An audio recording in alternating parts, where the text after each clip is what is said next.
The neon lights of Bangkok flickered beneath the twilight sky, casting long streaks of color across the windows of Pa's nearly empty room. Cardboard boxes lay open on the floor. The once lively room, filled with clothes, laughter, perfumes, and her life, now felt hollow. Every object she packed felt like she was packing a piece of herself away. Tonight was her last night in Thailand. Her phone buzzed with constant messages from friends. Some wished her luck, some teased her, some whispered behind her back, but the message that hurt the most was the one from her old coworker. Going to be a foreigner's wife now?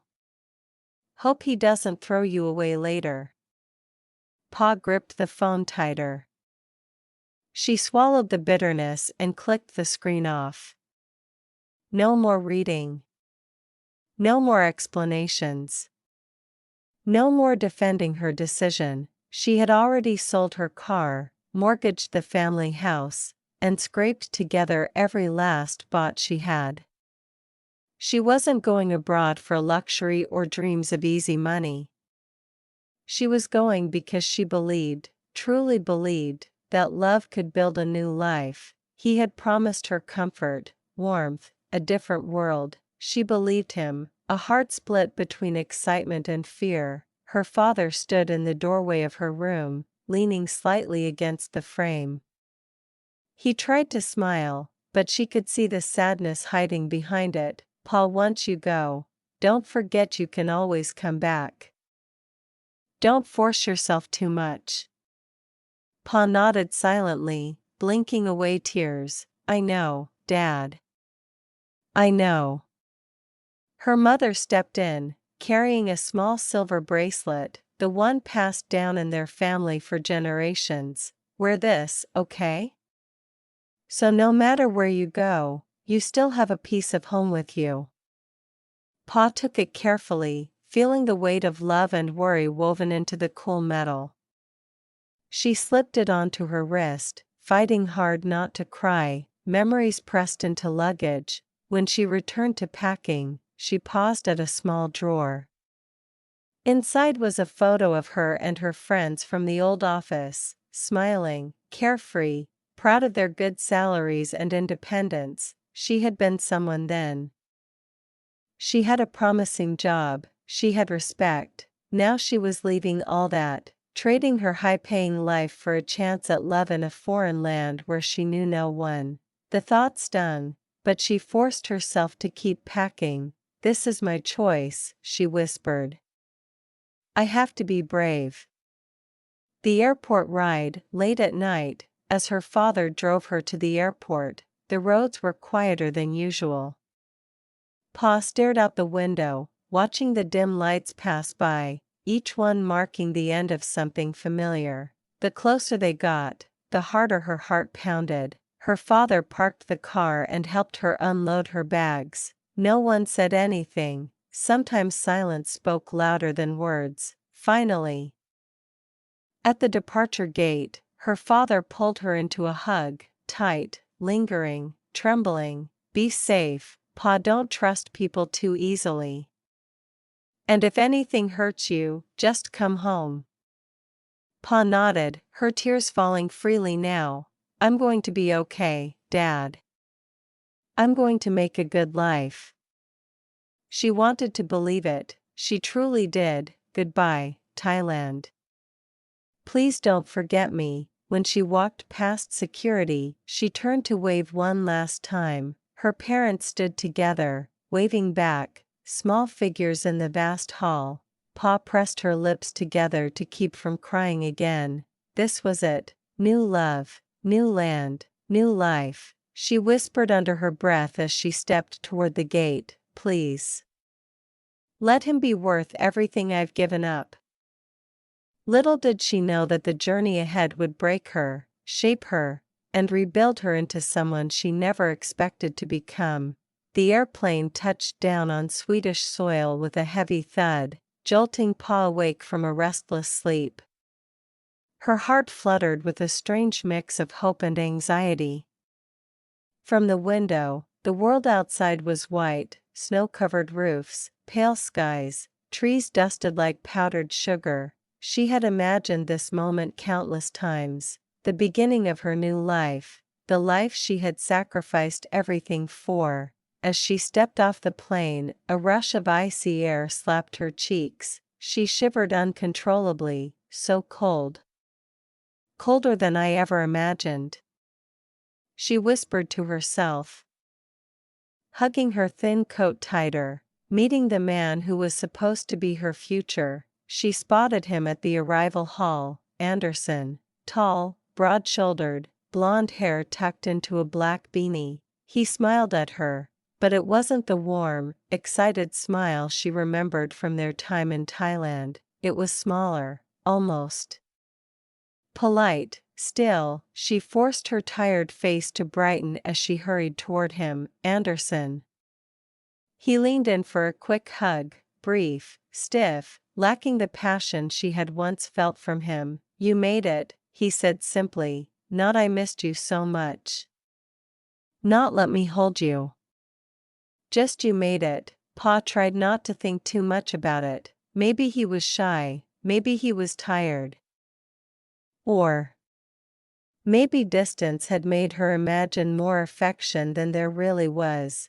The apartment that didn't match the dream. The drive from the airport was silent. Snow blurred past outside the window. Pa pressed her hands together, trying to stop them from trembling, not just from the cold, but from the awkwardness filling the car. When they arrived at his apartment, she blinked in surprise. It wasn't the cozy, stylish home she saw in the pictures, not the bright, spacious place he had shown her on video calls. Instead, it was small, dimly lit, cluttered, and smelled faintly of stale beer. Her heart dropped a little. This is different from the photos, she said quietly. Anderson shrugged as he carried her bag inside. Oh, I took those a long time ago.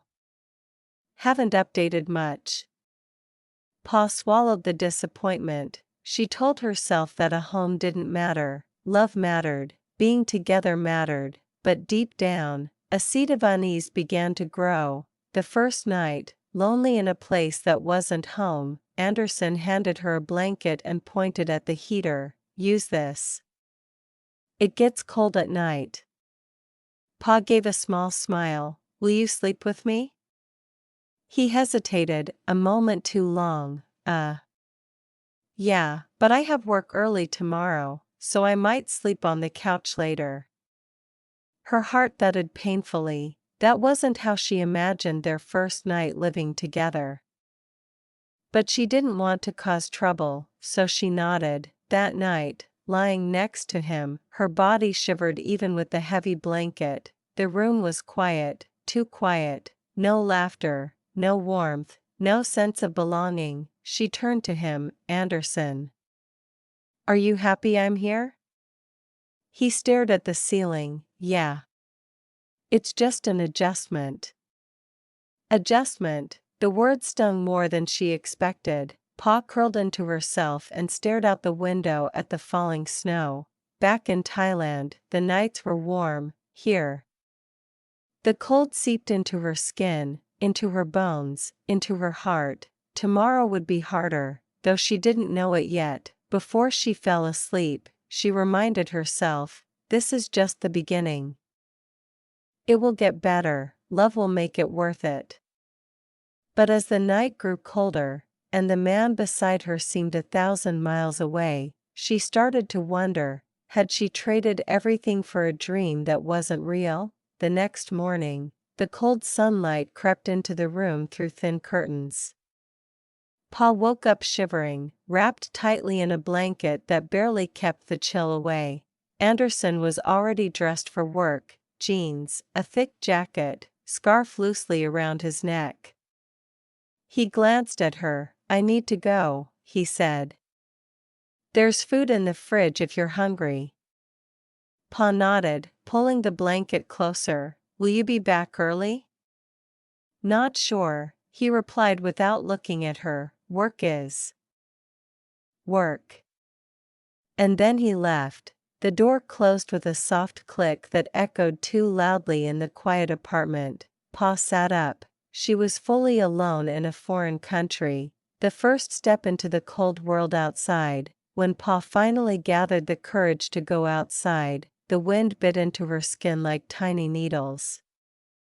Every breath felt icy in her lungs. She wrapped her scarf tighter and followed the route Anderson had drawn on a scrap of paper to the nearest job center. Inside, she found herself surrounded by people who looked confident, well-dressed, speaking Swedish rapidly. Pa stood there, clutching her documents, feeling small. She approached the counter. "Hi.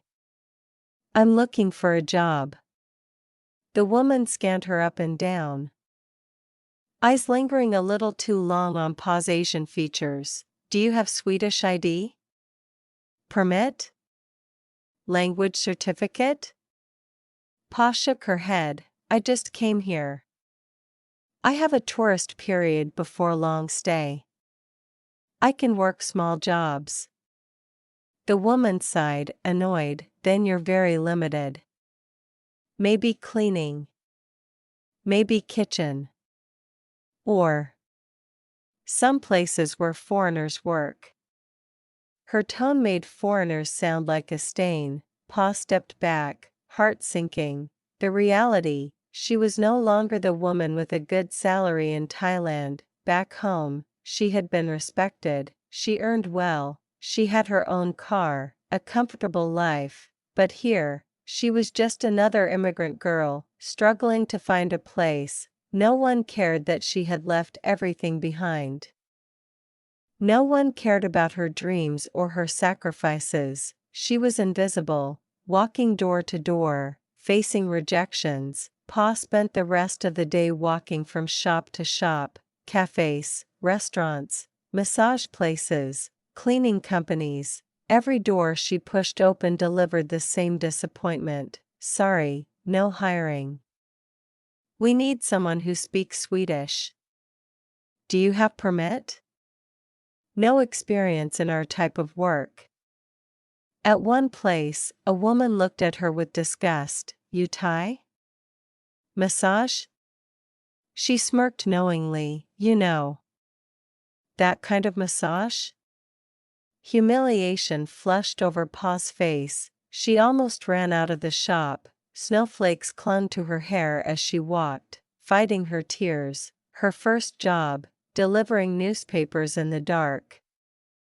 That evening, Anderson returned home and found her sitting quietly on the couch. "Any luck?" he asked casually, as if asking about the weather. Pa shook her head. "No, but I'll try again tomorrow." He sipped his beer. "Well, I talked to a guy at my work. There's a newspaper route available. Early mornings. Cold, but pays okay." Pa lifted her head. "Really? I can do it." "Good," he said, shrugging. "It's tough though." She didn't care. She needed money. She needed purpose. She needed to feel like she wasn't a burden. The next morning at 4:30 a.m., Pa joined the delivery staff. The sky was pitch black. Snow covered the ground. Wind whipped around every corner. She had never known cold like this. Her fingers burned. Her toes went numb. Her breath turned to mist instantly. But she kept going, throwing newspapers into mailboxes, climbing icy stairs, slipping on frozen sidewalks. By the time the sun peeked weakly through the clouds, her body ached everywhere. Yet she felt something new, pride, because she didn't give up. Her second job, a Thai restaurant that paid little but gave hope. A week later, she landed a part-time job washing dishes at a Thai restaurant. The owner, a middle-aged Thai woman, looked at Pa with familiarity. "You look like you're struggling," the woman said. "Come work with us. It's not much pay, but you'll be warm here." Warm, that word alone made Pa want to cry. The kitchen was loud, crowded, steamy, but alive. She scrubbed pots until her fingers wrinkled. she chopped vegetables, she helped clean tables. It was hard work. But it was work that didn't make her feel useless. Other Thai workers welcomed her. They shared spicy curry during breaks. They exchanged stories of heartbreak, hope, and survival. Pa realized something. She wasn't alone. The bicycle, her only transport in a world of snow. Since buses were expensive and far, Anderson found her a used bicycle. It still works, he said simply. The tires were worn, the pedals squeaked. The seat was painfully hard, but Pa bowed gratefully. Every day she pedaled through snow, her hands numb, her face burning from the wind. She slipped more than once, her knees bruised, her shoulders ached, but she pushed through, thinking, just one more day.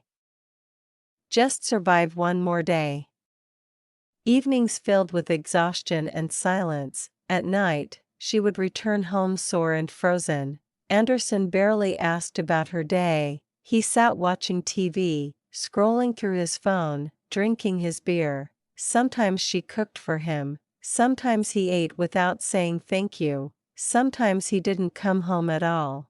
Pa told herself it was fine. Relationships had phases. Couples adjusted. Love required patience. But slowly, painfully, she realized she wasn't sharing a home with him. She was just living in his space, and she was slowly becoming a ghost in her own life. Days turned into weeks, weeks into a heavy routine of exhaustion. Paul woke before dawn to deliver newspapers in the freezing dark.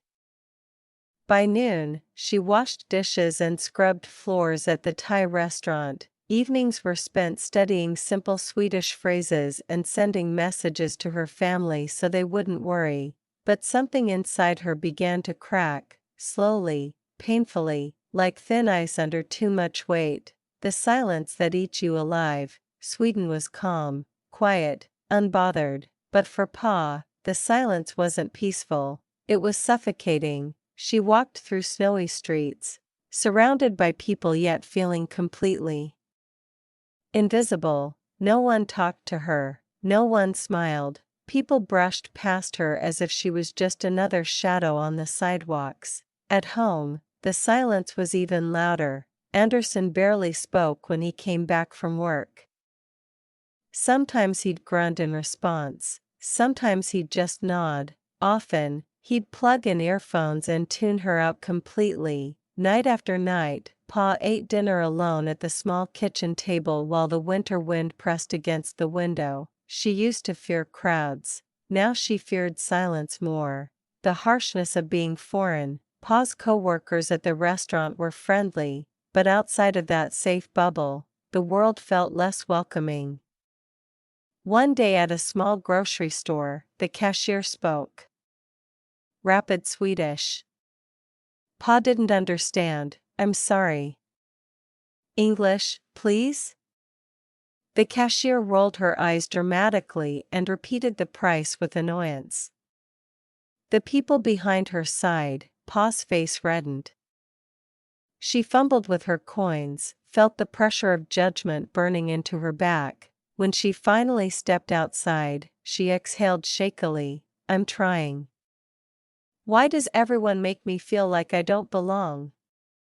She used to be confident in Thailand, but here, she was treated like a burden, an outsider, someone beneath them. The day she collapsed in the snow, one early morning, after delivering newspapers, Pa slipped on an icy patch. Her bicycle skidded. She fell hard on her knee. Pain shot through her leg, the kind of pain that makes the world blur for a moment. She sat there in the snow, breathing hard, her fingers shaking from cold and exhaustion. Cars drove past. No one stopped. Her tears mixed with the snowflakes on her cheeks. I'm so tired. So lonely. So far from home. She curled forward, hugging herself. For the first time since coming to Sweden, she whispered words she had been avoiding. I miss home. I miss my parents. She wanted to be strong, But this loneliness was not the kind that made you tougher.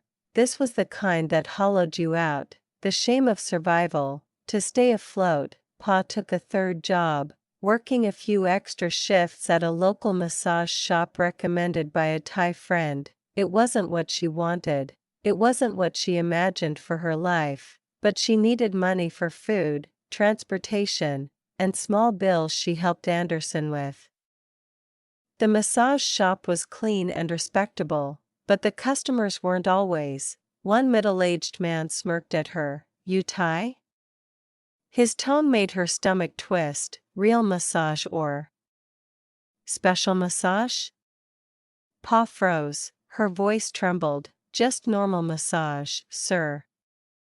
He chuckled darkly. "Sweeter if special." She stepped away, her hands shaking with anger and humiliation. After the man left, she hid in the bathroom and wiped silent tears. She came all the way to Europe only to be treated like a stereotype. Her body grew stronger, her heart grew weaker. Despite everything, her body adapted. She became quicker at washing dishes, better at navigating icy roads, more skilled at massaging tired Swedish clients. Her hands grew rough, her shoulders stronger, but her heart grew emptier. Every night, Paul waited for Anderson to ask even a simple question. "How was your day? Are you okay? Do you need anything?" But those questions never came. He ate the food she cooked without looking at her. He showered, he slept early, he scrolled through his phone with screens turned away from her. Sometimes Pa stared at his back and wondered, does he still love me? Or did he ever love me at all? The loneliness that burns more than winter, loneliness in Thailand was manageable. There were neighbors, street vendors, family warmth, noise, life, connection. Loneliness in Sweden was ice, sharp, silent, unforgiving. One night, Pa sat on the tiny balcony wrapped in a blanket, watching snow fall under the dim street lights. Her breath formed clouds in the freezing air. Inside the apartment, Anderson's laughter came from his computer, but not for her, never for her. Pa sighed deeply. She was no longer the girl who arrived hopeful. She was a survivor, clinging to a dream that was slipping through her numb fingers. Little did she know, the next chapter of her life would break open the truth she wasn't prepared for. Weeks passed, and Pa tried with every ounce of her strength, to convince herself that things would get better, that Anderson just needed time, that couples adjusted slowly, that cold countries had cold emotions, that maybe, just maybe, love could thaw through winter.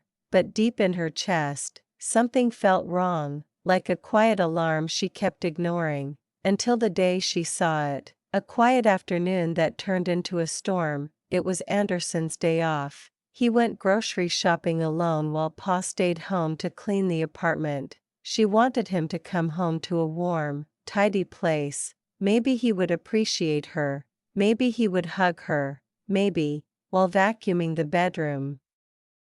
She bent down to move the corner of the bed, and something small caught her eye. A tiny piece of fabric, bright and lacy, a woman's underwear, small, sexy, definitely not hers. Pa froze. The vacuum hummed beside her, but she couldn't hear anything. Her hands trembled as she picked it up. It was too small for her size, too little material, not something she had ever owned or worn. Her heart pounded violently. No.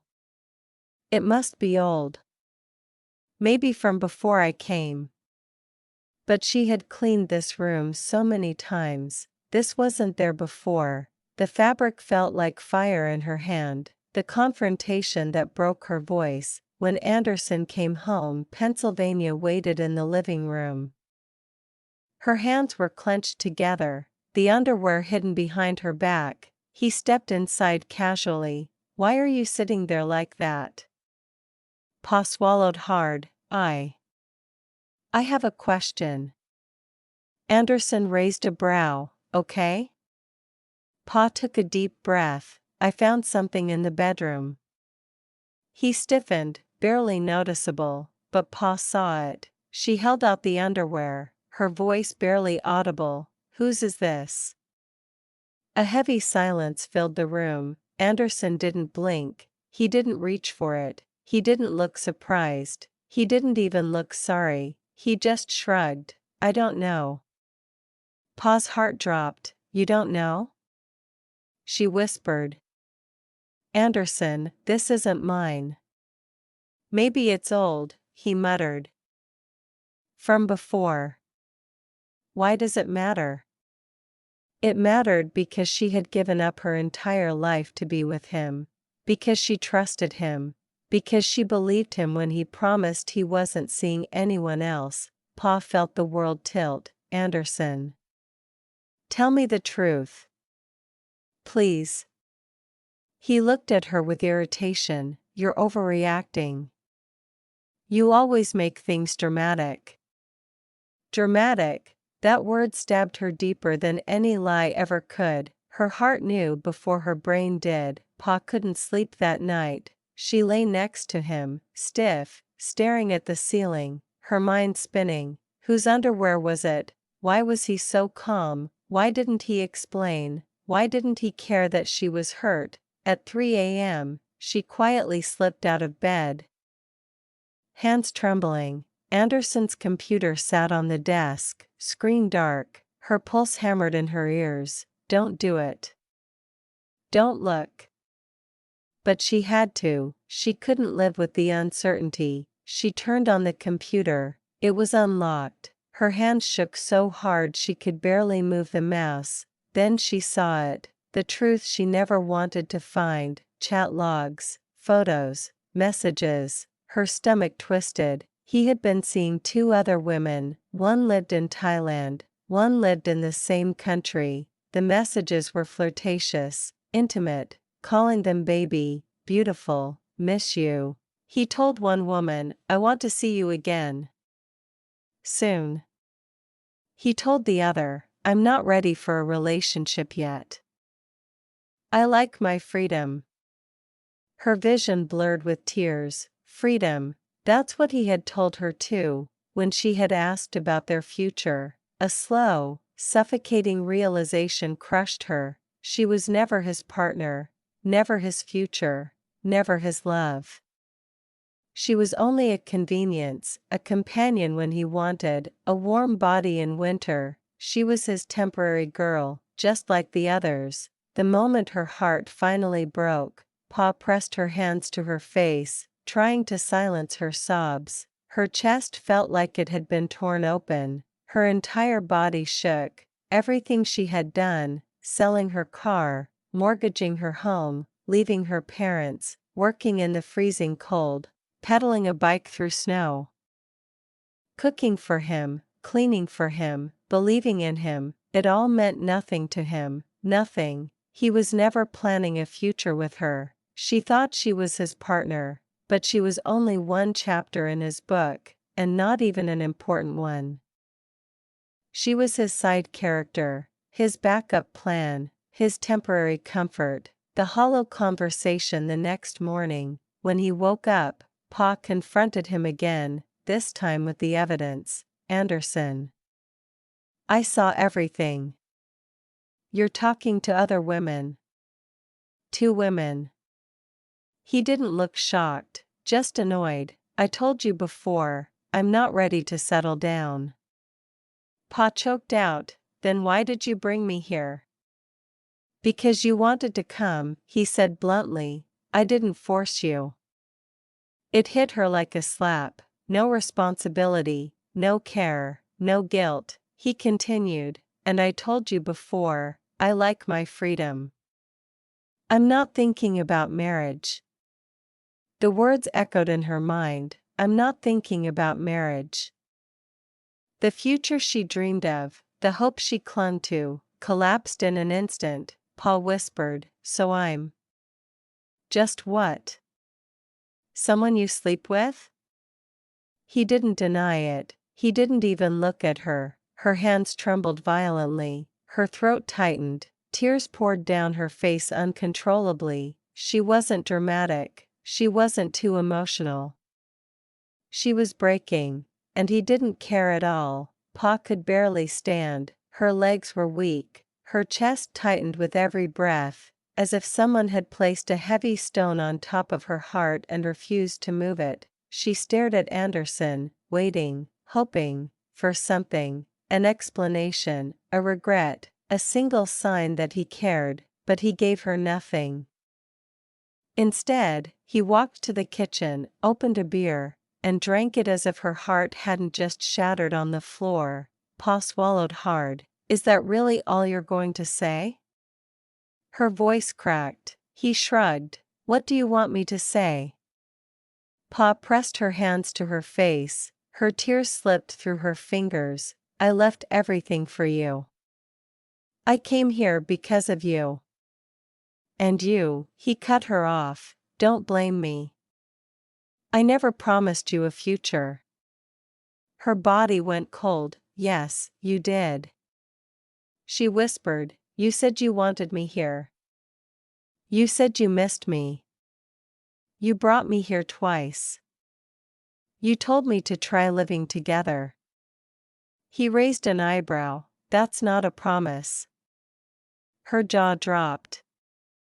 She realized, in that moment, that the man she loved, the man she trusted, was someone she didn't know at all. The unraveling truth, she had always been one of many. Pa's voice trembled as she continued, those women. You told them the same things you told me. You called them baby. You planned to see them. One is in Thailand. One is here. What am I, then?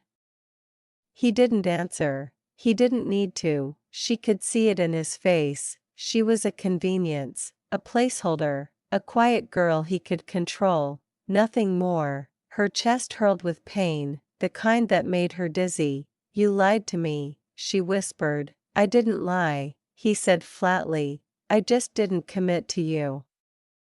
That's different. Pa covered her mouth, stifling a sob. How could someone be so cruel and speak so calmly? He blamed her for her own pain. When Pa couldn't hold back her tears anymore, Anderson sighed in irritation. This is what I mean, he muttered. You get emotional over everything. You always make drama out of nothing. Nothing. He had just admitted he was seeing multiple women. He didn't want a future with her. He didn't love her. And he called her pain nothing. Pa's hands shook violently. She felt like she was disappearing, fading into the cold air of the apartment. She had come all the way to another country for love, and he couldn't even acknowledge that she was hurting. Her breaking point, I can't stay here anymore. Pa stood up slowly, her knees barely supporting her weight. I can't do this, she whispered. I can't stay here with you. He looked at her as if she were talking about the weather. So? What do you want to do? Pa wiped her tears with the back of her hand. I want to go home. He paused, took a sip of beer, and said, okay. Go home then. That was it. No surprise, no sadness, no attempt to stop her. She felt her heart rip apart once again. So you don't care? She asked. He shrugged again. I don't like drama. If you want to leave, then leave. Pa felt something inside her snap so loudly she could almost hear it. She wasn't only heartbroken, she was insulted, dehumanized, dismissed. The night she cried until her body hurt. When Anderson walked away and returned to his computer, Pa collapsed on the edge of the bed. Her sobs came in waves, deep, painful, uncontrollable. Her chest felt crushed, her lungs felt too tight, her stomach knotted until she thought she might be sick. She buried her face in her hands, crying until her eyes swelled, crying until her throat burned. She cried for the life she left behind, the love she thought she had, the lies she believed. the future she dreamed of, the innocence she lost, the woman she used to be. Hours passed. The snowfall outside grew thicker, colder. Inside the small apartment, Pa's world had collapsed into darkness. The first flicker of strength, sometime past midnight, her sobs softened, her breathing steadied, her mind, though shattered, became clear. She whispered to herself, "I deserve better than this, I deserve more than this, I can't stay here and die inside." She knew she would leave, she didn't know how yet, she didn't know how she would face her family, her friends, her old life, but she knew one thing: staying here would destroy her. She wiped her tears, sat up straighter, and took a deep breath. "This is not the end of me," she whispered, "this is where I save myself." The last thought before she fell asleep.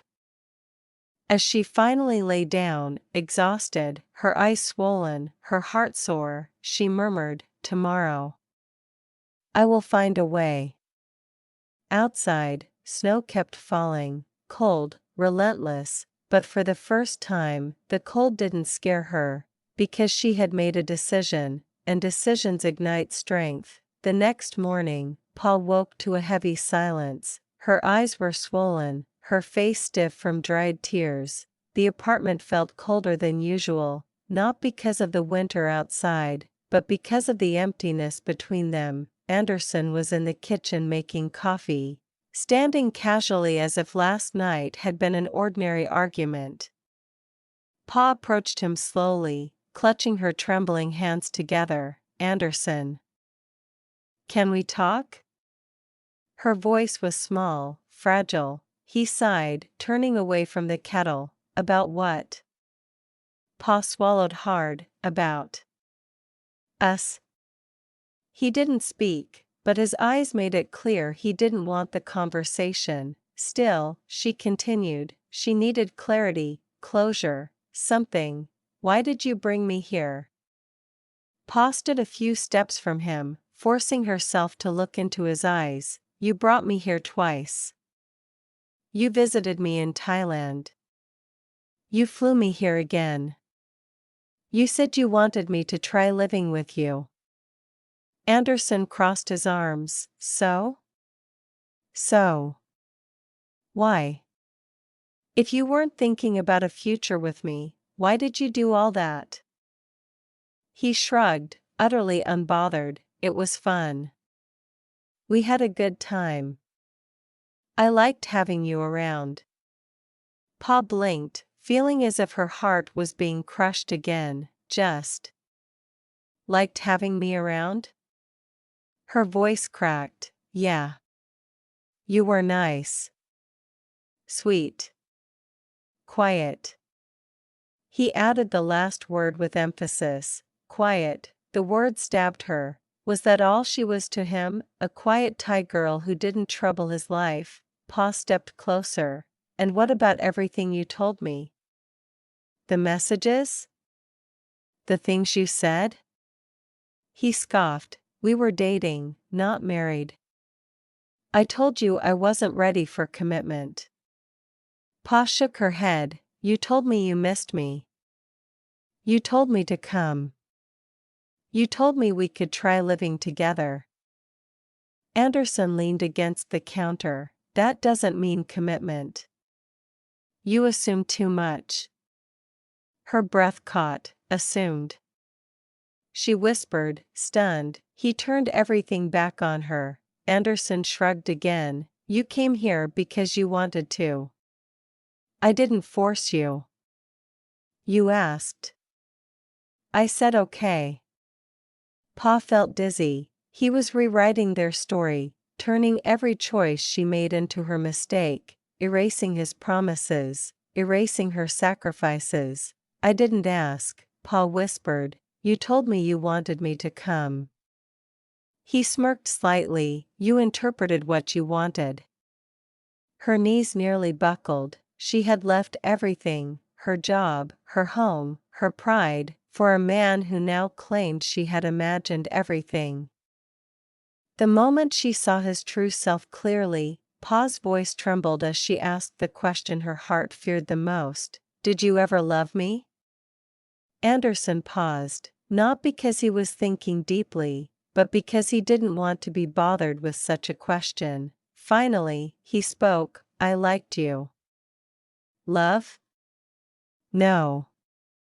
I don't do that. Pa felt something inside her collapse so quietly it almost didn't make a sound. She stared at him, stunned. You don't do love? He shrugged, no. I prefer freedom. I don't want anyone depending on me. The truth was so cruel, yet delivered so casually that it made the cruelty even sharper. Pa's hands shook violently. So I was. Nothing to you. He raised his brow. Don't be dramatic. You meant something. For a time. For a time, temporary, expendable, replaceable. Her lips parted, but no words came out. Her heart screamed silently. Her final attempt to understand. Pa inhaled shakily. And the other women? Are they?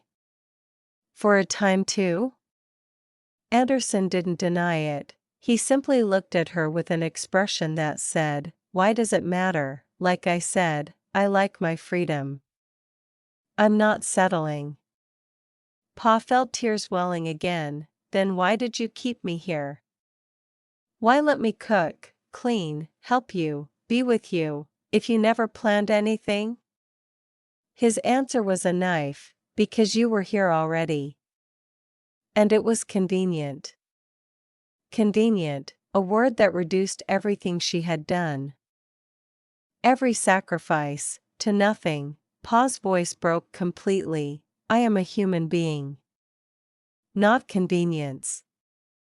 Anderson didn't reply, because to him, she really wasn't more than that. The final spark that ignited her strength. Pa straightened her back. Her voice steadied, not with calm, but with finality.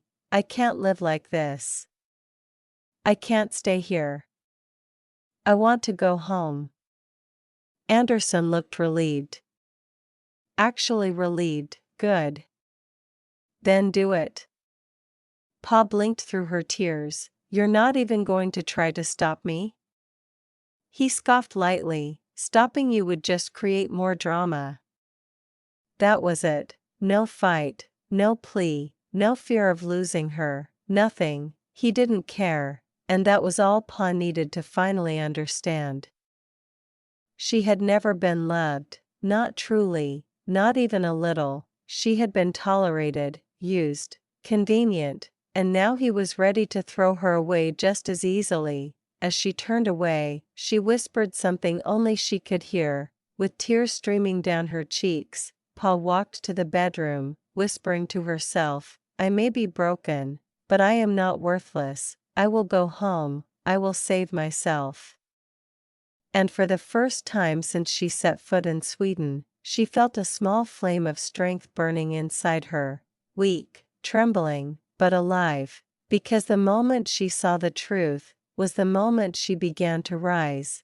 After the argument earlier that day, the apartment felt like a prison, small, cold, suffocating. Pa sat on the edge of the bed for hours, her mind spinning in circles she couldn't escape. Every time she blinked, she saw the underwear. Every time she breathed, she remembered the chat logs. Every time she tried to calm down, she heard Anderson's voice echoing in her ears. I never promised you anything. You're being dramatic. If you want to leave, leave. Those words coated her heart like ice, but the worst was yet to come. When silence hurts more than words, Anderson spent the entire afternoon on his computer, gaming with friends, laughing, chatting, talking about nonsense as if her world wasn't falling apart. Pa stayed in the bedroom, hugging her knees, staring at the white wall, not crying, not moving, just frozen. She waited, hoped, begged in her heart, please come talk to me. Please show you care just a little. Please don't leave me alone like this. But he didn't. It was as if her pain didn't exist. Night fell, and so did her last hope. When the sun disappeared below the horizon and the apartment dimmed, Pa felt something inside her snap. She couldn't sleep, she couldn't breathe, she couldn't keep pretending she was okay. She walked out of the bedroom with trembling steps. Anderson looked up from his computer. What now? He asked, irritated. Pa's voice shivered. I just need to understand. Can we talk again? He sighed dramatically, slamming his keyboard back. For God's sake, Pa. What more do you want? Her lips quivered. I just want to know. Why? Why treat me like this? Why bring me here if you didn't want me? Why lie? He rolled his eyes. I didn't lie. You assumed everything. You made your own fairy tale. She shook her head, tears filling her eyes. No, you made me believe we had something. You told me to stay with you. You kissed me. You made plans with me.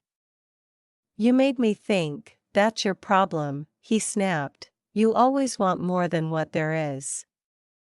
Pa's breath hitched. Because I loved you. Her voice cracked. And you made me feel like you loved me too. He leaned back in his chair, arms crossed. Look.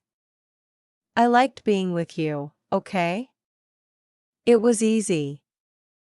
But I don't want anything serious. I like my freedom. I don't want a girlfriend who cries all the time. Her tears spilled down her cheeks. I cry because I'm hurt. He shrugged. You're hurt because you make everything emotional. If you weren't so dramatic, maybe things would be easier. Pa stared at him in shock. He blamed her for having feelings. He blamed her for reacting to betrayal. He blamed her for trusting him. The question she feared most. Pa steadied herself. Do you see a future with me? At all?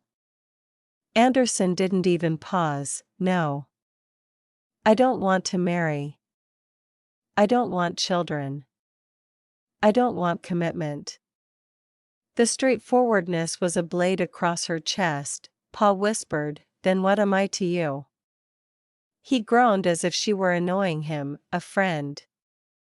With benefits. Someone I like to be with sometimes. Why does it have to be complicated? A hollow laugh escaped her, pained, broken. You brought me halfway across the world. To be your casual hookup? He didn't deny it, he didn't apologize, he just stared at her with empty eyes. I never told you to expect more. Pa covered her mouth. A sob escaped through her fingers. His cruelest line of all. Anderson stood up, walked to the fridge, grabbed another beer, and said, you came here because you wanted to. You changed your whole life for me, that was your decision. Not my responsibility. Pa felt her legs wobble. Not his responsibility. The love she gave, the sacrifices she made, the dreams she built, were all dismissed in a single sentence. It was the coldest thing he had ever said. And in that moment, Pa saw the truth clearly. He had never loved her. He had never cared. He had only used her warmth, her kindness, her devotion, like a heater in winter, temporary comfort. Her voice finally found its strength. Paul wiped her tears with trembling fingers. Well. Now I know. Thank you for finally being honest. He shrugged. I've always been honest. You just didn't listen. She inhaled sharply. No. You were vague. You said nice things when it benefited you. You let me believe there was something real. He didn't reply. She whispered, I'm going home. Good, he said, do what you want. Something inside Pa hardened, an iron core forming where her heart used to be soft. She looked him in the eyes. And when I leave, I don't ever want contact again. This time, Anderson froze for half a second. His expression wavered, not sadness, not regret, but surprise, as if he expected her to cling, cry, or beg, but she didn't. She chose herself, and that shocked him more than any tears ever could, the decision that would save her life. Without waiting for his response, Pa turned away. She walked into the bedroom, closed the door with a quiet firmness, and leaned against it. Her breathing was shaky, but her mind was clear. She whispered to herself, "This is the last night I will ever be hurt by him. Tomorrow I will start packing. Tomorrow I take my life back." And somewhere deep inside, in the place where her broken heart still beat, a small spark ignited, a spark of courage, a spark of self-worth, a spark of rebirth, the beginning of her comeback. End of chapter 8. Whenever you're ready, the words that cut deeper than the winter wind. After Pa declared she was going home, the room fell into a strange silence, not peaceful, not calm, but cold and sharp, like broken glass. Anderson stood leaning against the kitchen counter, arms folded, staring at her as if she were a stranger asking for directions, not the woman who had shattered her life to be with him. Pa swallowed hard, her whole body trembled from more than the cold. She asked quietly, almost pleading, "Are you really not going to say anything? Not even ask why?" Anderson blinked slowly. "Ask what?" Pa's breath caught. "Ask how I feel. Ask why I'm hurting. Ask why I want to leave. Anything." He exhaled, long, annoyed. "I told you already. I don't like drama."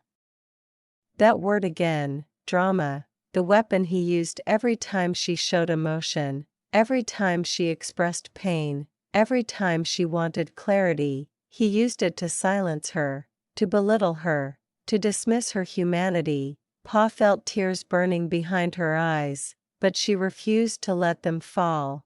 The most heartless sentence she had ever heard. Anderson walked to the fridge and opened a bottle of beer. He didn't look at her when he said, "Life here is hard, Pa. If you can't handle it, maybe Sweden isn't for you." Pa froze, her lips parted, but no words came out. She had worked 3 jobs, she had biked in snowstorms, she had endured humiliation, she had sacrificed her pride, her comfort, her past, and he dared to tell her she couldn't handle life. Her voice cracked when she finally spoke. "I tried. I gave everything. I did everything I could." He shrugged. "Then maybe it's not enough." Those words shattered her, not just hurt, shattered, like her effort, her pain, her sacrifices meant nothing, like she was the problem, like she wasn't strong, worthy, or good enough. Her knees buckled slightly, and she had to grip the chair to steady herself. His cruelest blow, blaming her for everything. He continued casually, as if discussing the weather. "You knew what you were getting into. Don't act surprised now." Pa's eyes widened. "Getting into? I came here for us. I came because I loved you." He took a sip of beer. "I didn't ask you to change your entire life. That was your choice." It was a dagger straight to her heart. He erased everything, every promise, every romantic gesture, every word that made her leave her family behind. He washed his hands clean of all responsibility. Paul whispered, voice trembling, "I thought we were building a future." Anderson finally looked up. Cold, detached, unbothered. "I told you from the beginning, I'm not thinking about marriage." I like freedom. Freedom, that cursed word, the one he hid behind to justify every betrayal. Pa's heart broke in a silent, devastating way. She thought she was special, but she was just an option, a convenience, a warm body in the cold, nothing more. The death of a dream. Pa sank into a chair, covering her mouth as soft, painful sobs escaped. Anderson didn't comfort her, didn't move, didn't care. He watched her cry as if she were causing an inconvenience. Finally, she whispered, Then I'm really leaving. He nodded without hesitation. Fine. No hesitation, no fear of losing her, no sadness, just fine. That was when she realized he was already done with her long before she decided to leave. Her final words before she chose herself. Pa stood up slowly, wiping her tears. And one more thing. He raised a brow. When I go, when I walk out that door, you will never hear from me again. For the first time, Anderson's expression faltered, not regret, but surprise. He had expected her to cling, to beg, to fight, but she wasn't that woman anymore. He opened his mouth to respond, but Pa didn't give him the chance. She turned away, walked into the bedroom, and closed the door gently, a soft sound, but one that slammed the final nail into their broken relationship. Inside the room, she exhaled shakily. It was over, truly, finally, undeniably over, and in the quiet darkness, she told herself, this is the last day I will ever let him hurt me. Tomorrow, I leave this frozen place behind. That night, Pa packed her shattered heart into determination. Tomorrow, she would reclaim her life. The call home that broke her and healed her at the same time. The apartment was quiet, too quiet, as Pa stood in the middle of the bedroom, staring at the suitcase on the floor. This was the same suitcase she once filled with dreams, hope, love, and a future she believed in. Tonight, she would pack it again, but with a heart full of scars instead of promises. Her hands trembled as she unzipped the luggage. The sound sliced through the silence like a knife. She took a deep breath. Let's get this over with, she whispered to herself. Packing wasn't just packing, it was letting go of every lie she had believed. She pulled her clothes from the wardrobe, sweaters she bought for the cold. Jeans Anderson once said looked cute on her, scarves she used to fight the freezing wind. She folded each piece with shaky hands, realizing that every fabric held memories she no longer wanted. As she packed, she found the thick winter coat he had bought her on her first week in Sweden. She touched it, and her throat tightened. It was warm, useful, expensive, but it also carried the weight of every cold night he ignored her. Every moment she begged for affection he never gave. Every lie he covered with casual smiles. Pa tossed it aside. She didn't want warmth from him, not even in the form of clothing. She wanted freedom. The things she left behind on purpose. She placed her personal items into the suitcase. Phone charger, lotion, work clothes, documents. But she left on the table every gift he gave her, every photo, every small souvenir, every piece of him she once kept close. She refused to bring anything of him back home. Those weren't memories, they were wounds. Leaving them behind was her way of stitching herself back together. Her hands trembled as she picked up the phone. When she finished packing, the silence became unbearable. She needed to hear a voice, a safe voice, a familiar voice, a voice that reminded her she had a home. With trembling fingers, Pa dialed her father. The phone rang once, twice. He picked up almost immediately. Pa? Are you all right? The moment she heard his voice, every wall she tried to hold up crumbled, her chest tightened, her breath hitched. Tears spilled before she could stop them. Dad. Her voice broke. There was panic in his voice. Pa? What happened? Are you hurt? She tried to answer, but all that came out were sobs, deep, painful, uncontrollable. She pressed a hand over her mouth to muffle the crying. After a moment, she forced herself to speak. Dad. I want to come home. Silence, but not the cold silence of Anderson. This silence was full of worry, love, and understanding. Then her father spoke softly, voice trembling. Come home, Pennsylvania, just come home. You don't have to stay anywhere that hurts you.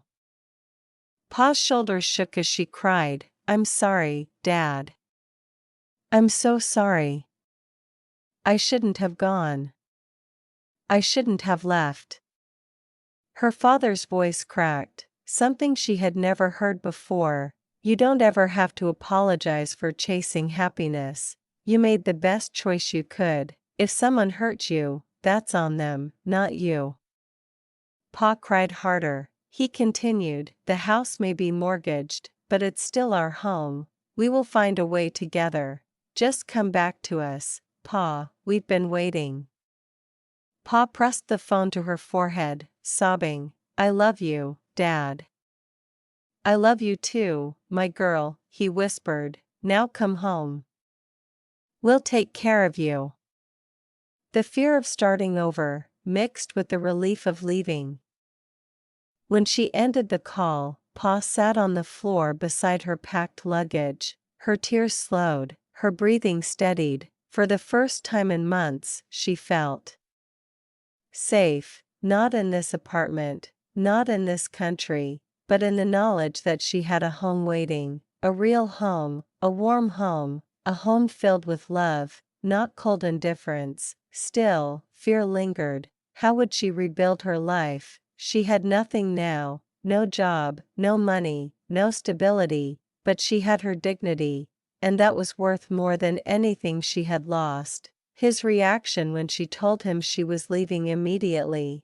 When Pa left the bedroom, Anderson was sitting on the couch scrolling through his phone. She stood in front of him, her swollen eyes steady. I booked a ticket, I'm going tomorrow.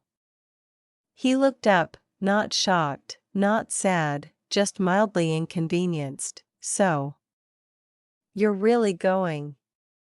Pa nodded, yes. He shrugged, okay. Let me know what time so I can plan my week.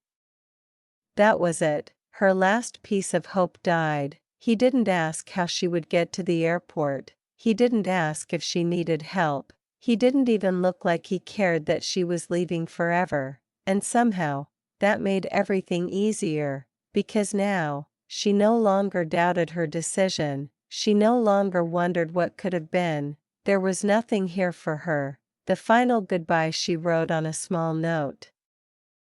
Back in the bedroom, Pa took a small piece of paper and wrote, "Thank you for everything. I leave tomorrow. Goodbye." She placed it on the dining table, not because she wanted him to feel guilty, not because she wanted closure, but because she wanted to leave cleanly, with dignity, grace, and the last pieces of her strength intact. One last night in the country that broke her. As she lay in bed for the final night, staring at the ceiling, Pa whispered to herself, tomorrow. I go home, tomorrow. I start over, tomorrow. I choose myself. For the first time since she arrived in Sweden, she fell asleep with a clear mind, not because she wasn't hurting, but because she finally knew she would survive. Dragging her suitcase alone toward freedom, the morning she was leaving Sweden, the sky was a dull gray, heavier and colder than any day before. It felt symbolic, as if the world itself was acknowledging the ending of something painful. Paul woke up early, her heart pounding with a mix of fear and determination. Today, she would be free, the last look at a place that never became home. She zipped up her suitcase, hands steady despite everything. The room looked empty, not because she had taken her belongings, but because she had taken her hopes out of it. Every corner of the apartment held a memory that hurt, the small kitchen where she cooked meals he never appreciated.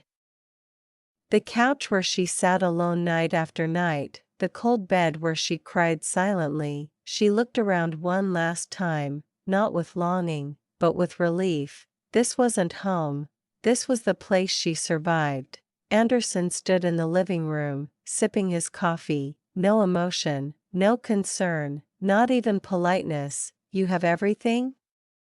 he asked casually. "Yes," she replied softly. "Okay. Safe flight." That was it. No hug, no goodbye, no acknowledgement of what they once were. He didn't even walk her to the door. Paul whispered, "Goodbye," but he had already turned away. She closed the door behind her, feeling a heavy chapter of her life slam shut for good, dragging her suitcase across the snow, a sound she would never forget. Outside, the cold wind slapped her cheeks immediately. Snowflakes drifted lazily, covering the street in a thin white layer. She tightened her coat and pulled her suitcase behind her. The wheels struggled in the snow, making a rough sound. Cree. Cree. A sound that echoed her heart, heavy, forced, painful. She kept walking. Her knees trembled, her fingers felt numb, her shoulders were sore from weeks of labor and heartbreak. Every few steps, she wanted to stop and cry, but she didn't. She whispered to herself, "Just keep going. Just go a little further." People walked past her without noticing. No one asked if she was okay. No one offered help. She was alone in a foreign land. But for the first time, being alone didn't scare her. It made her stronger. The snow didn't hurt as much as her heart did. The further she walked, the more memories surfaced. Delivering newspapers at 5 a.m., biking through storms, crying in bathrooms at work, cooking dinners eaten in silence, finding the tiny underwear, reading the messages on his computer. Every memory stabbed her. But each step took the sting away little by little. By the time she reached the bus stop, she realized she wasn't walking away from her life, she was walking back into it. The train station, a place that used to feel lonely but now gave her strength. At the train station, Pa sat down on a metal bench. The cold seeped into her legs, but she barely noticed. She watched the snow fall outside the glass wall, beautiful, but heartless. Her phone vibrated, a message from her father. "Come home safe, my girl. We love you." Pa covered her mouth as tears fell silently, not tears of sadness, but tears of release. She wasn't running away, she wasn't losing, she was going back to the one place where she was truly loved. On the train to the airport, a journey back to herself, the doors of the train opened with a soft chime. Pa stepped inside, dragging her suitcase behind her. She sat by the window. The train began to move. Snow-covered forests, small houses, and frozen lakes passed by in a blur. She pressed her hand to the window, whispering, "I'm leaving. And this time I won't look back." The train ride was quiet, but it wasn't the suffocating silence she had lived with for months. It was peaceful, healing, a silence that belonged to someone who had finally made the right choice. Arriving at the airport, she walked with the courage she never knew she had. The airport doors slid open automatically, blasting her with warm air. She stepped inside, pulling her suitcase beside her, surrounded by travelers and families. For the first time since she arrived in Sweden, she felt like she could breathe. She found her flight information on the departure board. Bangkok, boarding in 2 hours. No coldness, no indifference, just love. Returning to the house she left behind, when they arrived at the family home, Pennsylvania stood still in front of the gate for a moment. The house wasn't grand anymore. the roof needed fixing, the paint had faded, the mortgage weighed heavily on her father, but to Pa, it was beautiful, it was hers, it was home. Inside, the familiar smell of jasmine incense and warm rice greeted her. Her old room was the same, a little dusty, but full of memories. Stuffed animals she left behind, books she never finished, photos of her smiling before she knew heartbreak. She sat on her bed and exhaled deeply. For the first time in months, the silence felt safe. Not cold, not empty, just peaceful. The first night back, and the first real sleep she'd had in months. Later that night, her mother brought her a bowl of hot rice porridge with ginger. The smell alone made Pa's eyes water. She took a spoonful, and warmth flooded her entire body. It wasn't just food, it was healing. It was home's medicine. She hugged her mother tightly. "I missed you so much, Mom." Her mother stroked her hair. "You're safe now, Pa. Just rest. Tomorrow is a new day." Pa lay on her old mattress, wrapped in soft blankets. She didn't cry, she didn't think, she didn't hurt, she simply slept, deeply, peacefully, the kind of sleep she had forgotten existed. Waking up to birds, not silence, the next morning, she woke to birds chirping outside her window. The sunlight filtered softly through the curtains, warm, golden, gentle. She stretched, feeling her body relax in ways it hadn't for ages. No dark apartment, no cold bed, no sound of Anderson's keyboard, no loneliness, just life, home, comfort. She walked to the kitchen where her family was waiting, fresh mangoes on the table, warm rice, her father reading the newspaper, her mother humming as she cooked. Pa felt a lump rise in her throat. This simple, ordinary morning, was worth more than everything she lost.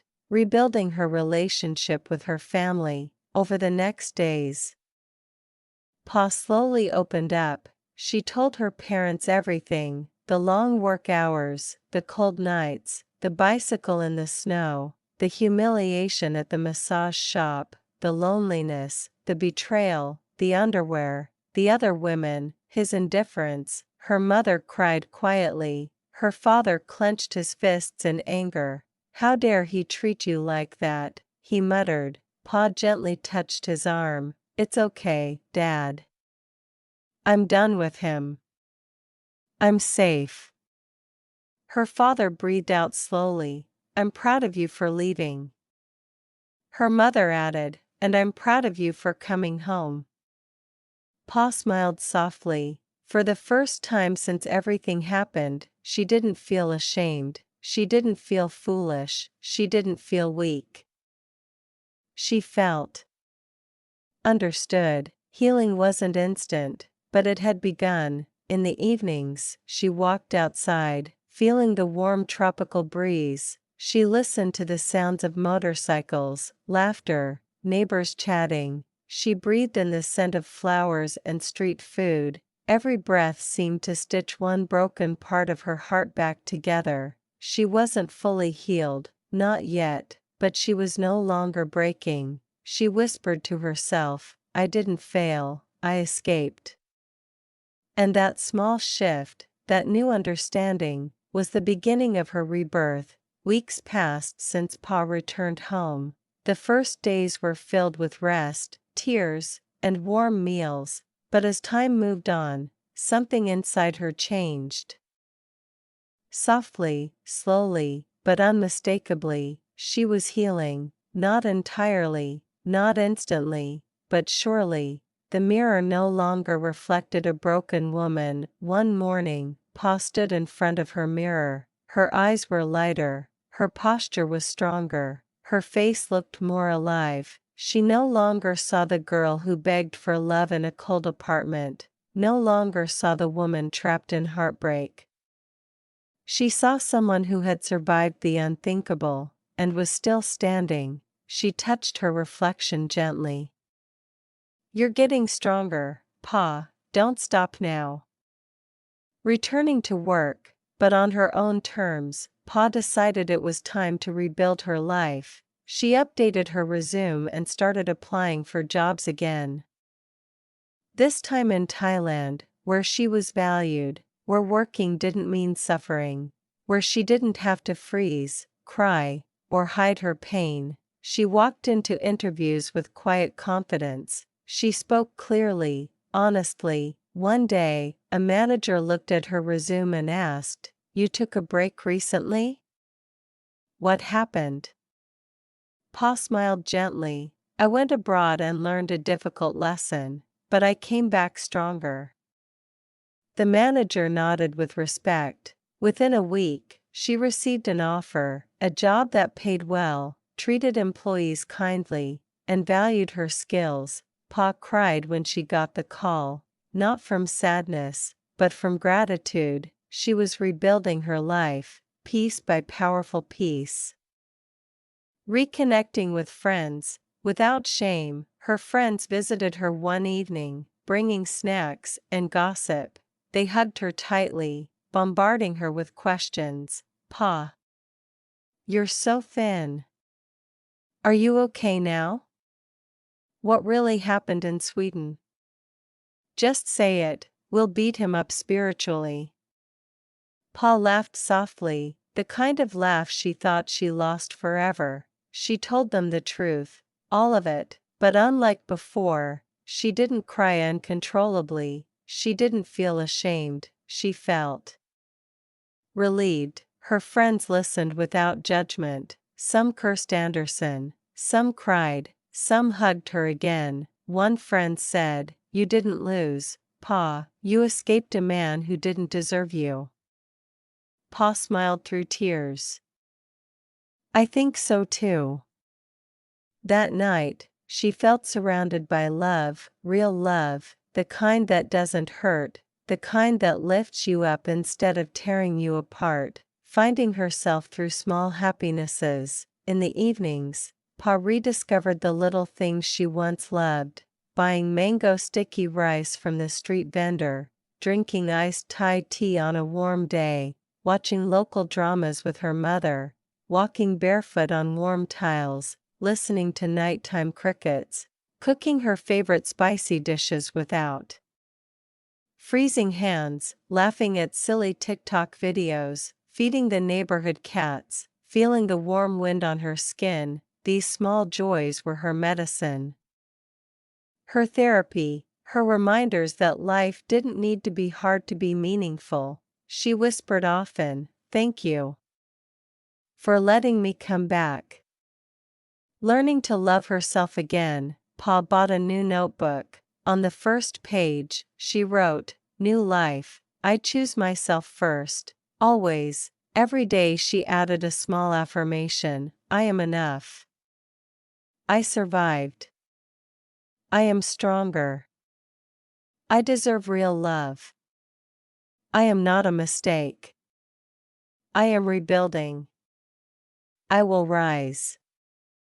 She read them daily, not because she fully believed them yet, but because she wanted to. Healing isn't a single moment, it's 1,000 tiny decisions. Letting go of Anderson completely. One night, Pa took out her phone and searched for his name. She stared at it for a moment, her heart steady. There were no tears, no longing, no pain, just closure. She pressed delete. His number disappeared, his messages disappeared, his presence disappeared, and Pa whispered, "You don't get to hurt me anymore." The weight that lifted from her chest was immense, like breaking free from a cage she didn't know she was locked inside. The shift in her heart, she was not broken anymore. No coldness, no indifference, just love. Returning to the house she left behind, when they arrived at the family home, Pennsylvania stood still in front of the gate for a moment. The house wasn't grand anymore. The roof needed fixing. The paint had faded. The mortgage weighed heavily on her father. But to Pa, it was beautiful. It was hers. It was home. Inside, the familiar smell of jasmine incense and warm rice greeted her. Her old room was the same, a little dusty, but full of memories. Stuffed animals she left behind, books she never finished, photos of her smiling before she knew heartbreak. She sat on her bed and exhaled deeply. For the first time in months, the silence felt safe. Not cold, not empty, just peaceful. The first night back, and the first real sleep she'd had in months. Later that night, her mother brought her a bowl of hot rice porridge with ginger. The smell alone made Pa's eyes water. She took a spoonful, and warmth flooded her entire body. It wasn't just food, it was healing. It was home's medicine. She hugged her mother tightly. "I missed you so much, Mom." Her mother stroked her hair. "You're safe now, Pa. Just rest. Tomorrow is a new day." Pa lay on her old mattress, wrapped in soft blankets. She didn't cry, she didn't think, she didn't hurt, she simply slept, deeply, peacefully, the kind of sleep she had forgotten existed. Waking up to birds, not silence. The next morning, she woke to birds chirping outside her window. The sunlight filtered softly through the curtains, warm, golden, gentle. She stretched, feeling her body relax in ways it hadn't for ages. No dark apartment, no cold bed, no sound of Anderson's keyboard, no loneliness, just life, home, comfort. She walked to the kitchen where her family was waiting, fresh mangoes on the table, warm rice, her father reading the newspaper, her mother humming as she cooked. Pa felt a lump rise in her throat. This simple, ordinary morning, was worth more than everything she lost. Rebuilding her relationship with her family, over the next days, Pa slowly opened up. She told her parents everything: the long work hours, the cold nights, the bicycle in the snow, the humiliation at the massage shop, the loneliness, the betrayal, the underwear, the other women, his indifference. Her mother cried quietly. Her father clenched his fists in anger. "How dare he treat you like that?" he muttered. Pa gently touched his arm. "It's okay, Dad. I'm done with him. I'm safe." Her father breathed out slowly. "I'm proud of you for leaving." Her mother added, "And I'm proud of you for coming home." Pa smiled softly. For the first time since everything happened, she didn't feel ashamed. She didn't feel foolish. She didn't feel weak. She felt understood. Healing wasn't instant, but it had begun. In the evenings, she walked outside, feeling the warm tropical breeze. She listened to the sounds of motorcycles, laughter, neighbors chatting. She breathed in the scent of flowers and street food. Every breath seemed to stitch one broken part of her heart back together. She wasn't fully healed, not yet, but she was no longer breaking. She whispered to herself, "I didn't fail, I escaped."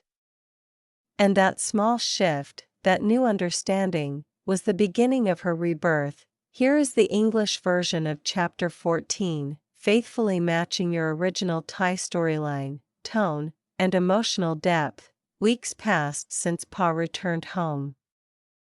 The first days were filled with rest, tears, and warm meals, but as time moved on, something inside her changed, softly, slowly, but unmistakably. She was healing, not entirely, not instantly, but surely. The mirror no longer reflected a broken woman. One morning, Pa stood in front of her mirror. Her eyes were lighter, her posture was stronger, her face looked more alive. She no longer saw the girl who begged for love in a cold apartment, no longer saw the woman trapped in heartbreak. She saw someone who had survived the unthinkable, and was still standing. She touched her reflection gently. "You're getting stronger, Pa, don't stop now." returning to work, but on her own terms. Pa decided it was time to rebuild her life. She updated her resume and started applying for jobs again, this time in Thailand, where she was valued, where working didn't mean suffering, where she didn't have to freeze, cry, or hide her pain. She walked into interviews with quiet confidence. She spoke clearly, honestly. One day, a manager looked at her resume and asked, "You took a break recently? What happened?" Pa smiled gently. "I went abroad and learned a difficult lesson, but I came back stronger."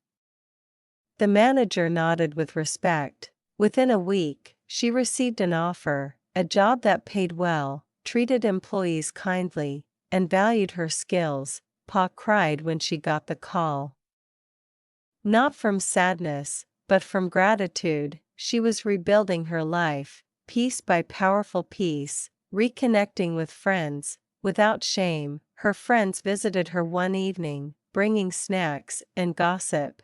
They hugged her tightly, bombarding her with questions. "Pa, you're so thin. Are you okay now? What really happened in Sweden? Just say it, we'll beat him up spiritually." Pa laughed softly, the kind of laugh she thought she lost forever. She told them the truth, all of it, but unlike before, she didn't cry uncontrollably, she didn't feel ashamed, she felt relieved. Her friends listened without judgment, some cursed Anderson, some cried, some hugged her again. One friend said, "You didn't lose, Pa, you escaped a man who didn't deserve you." Pa smiled through tears. "I think so too." That night, she felt surrounded by love, real love, the kind that doesn't hurt, the kind that lifts you up instead of tearing you apart. Finding herself through small happinesses. In the evenings, Pa rediscovered the little things she once loved, buying mango sticky rice from the street vendor, drinking iced Thai tea on a warm day, watching local dramas with her mother, walking barefoot on warm tiles, listening to nighttime crickets, cooking her favorite spicy dishes without freezing hands, laughing at silly TikTok videos, feeding the neighborhood cats, feeling the warm wind on her skin. These small joys were her medicine, her therapy, her reminders that life didn't need to be hard to be meaningful. She whispered often, "Thank you for letting me come back." Learning to love herself again, Pa bought a new notebook. On the first page, she wrote, "New life, I choose myself first, always." Every day she added a small affirmation, "I am enough. I survived. I am stronger. I deserve real love. I am not a mistake. I am rebuilding. I will rise." She read them daily, not because she fully believed them yet, but because she wanted to. Healing isn't a single moment, it's 1,000 tiny decisions. Letting go of Anderson completely. One night, Pa took out her phone and searched for his name. She stared at it for a moment, her heart steady. There were no tears, no longing, no pain, just closure. She pressed delete. His number disappeared, his messages disappeared, his presence disappeared, and Pa whispered, "You don't get to hurt me anymore." The weight that lifted from her chest was immense, like breaking free from a cage she didn't know she was locked inside. The shift in her heart, she was not broken anymore. By the end of the month, Pa realized something profound. She no longer woke up with sadness, she no longer cried at night, she no longer replayed the betrayal, she no longer felt unworthy. Instead, she felt hope, strength, peace, a future. She looked at herself in the mirror again. "You survived hell," she whispered, "and you came back stronger." Her heart wasn't fully healed yet, but she no longer felt shattered. She was whole, in a new, beautiful way. Snow never wins against a woman who rises. Months passed. The girl who once returned home broken now stood stronger than she ever imagined. Paul wasn't the same woman who left Thailand. She wasn't the same person who cried in a cold Swedish apartment. She wasn't the girl who begged for love from someone who never deserved her. She was different now, changed, strengthened, reborn. Her new life, one she built without pain. Pa's work life stabilized. Her confidence returned. She laughed more. She slept peacefully. She saved money again. She slowly helped her father with the mortgage. She treated her mother to little gifts. She reconnected with friends she once drifted away from. And every day, she grew softer, but not weaker. She grew kinder, but not naive. She grew wiser, but not bitter. Pain changed her, but healing shaped her. The day she finally spoke her story out loud, one night, Pa opened her laptop and wrote her story in a long post, not to expose Anderson, not to seek revenge, but to release the last piece of pain she held inside. She wrote about love that blinds you, trust that betrays you, loneliness in a foreign country, humiliation, heartbreak, strength, survival, returning home in pieces, rebuilding herself one sunrise at a time. She didn't hide anything, because she no longer felt ashamed. When she finished, she clicked post. Within hours, messages poured in. Women from different parts of the world said, "Your story is my story. Thank you. I needed to hear this. You survived. I will too. You're so strong." Pa didn't expect this, but she realized something powerful. Her pain became someone else's strength. Her story became someone else's lifeline. Her survival became someone else's courage. And in that moment, she knew she didn't go through all of that for nothing.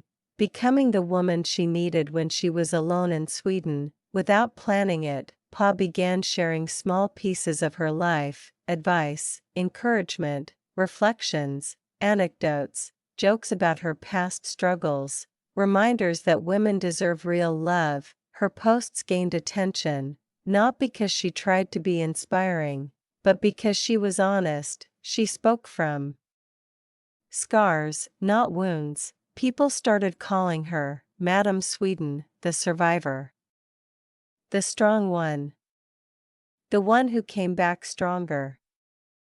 And she smiled when she saw those names, because she did survive. And she did return stronger, but she wasn't a madam because of a man. She wasn't defined by being someone's girlfriend. She was a madam because she owned her life. The day she finally forgave herself, one evening, Pa stood outside her home as the sun set across the sky, painting everything gold. A soft breeze brushed through her hair. She closed her eyes and whispered, "I forgive myself. For trusting the wrong person. For leaving home for someone unworthy. For staying too long in pain. For breaking. For hurting.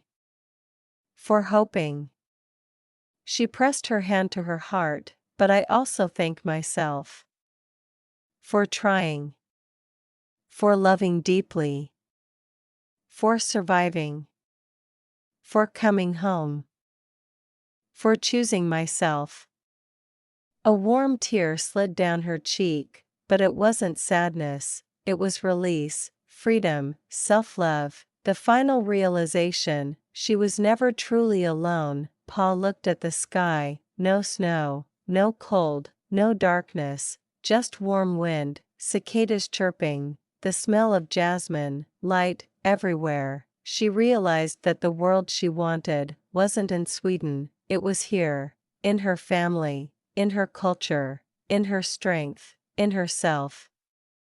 She didn't need anyone's validation, she didn't need a man's promises, she didn't need a foreign life to prove her worth. She only needed herself, and she had found her again. the last words of her journey, as the first stars appeared above her.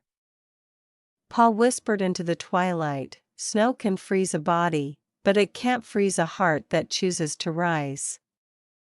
She smiled, soft, confident, unbroken. "I am my own madam now, my life belongs to me." She turned toward her glowing home, full of warmth waiting inside, and walked into her new future with steady steps. Whatever came next, she would face it with strength, with love, with dignity, because the girl who once fell apart in Sweden was now a woman who stood tall in Thailand.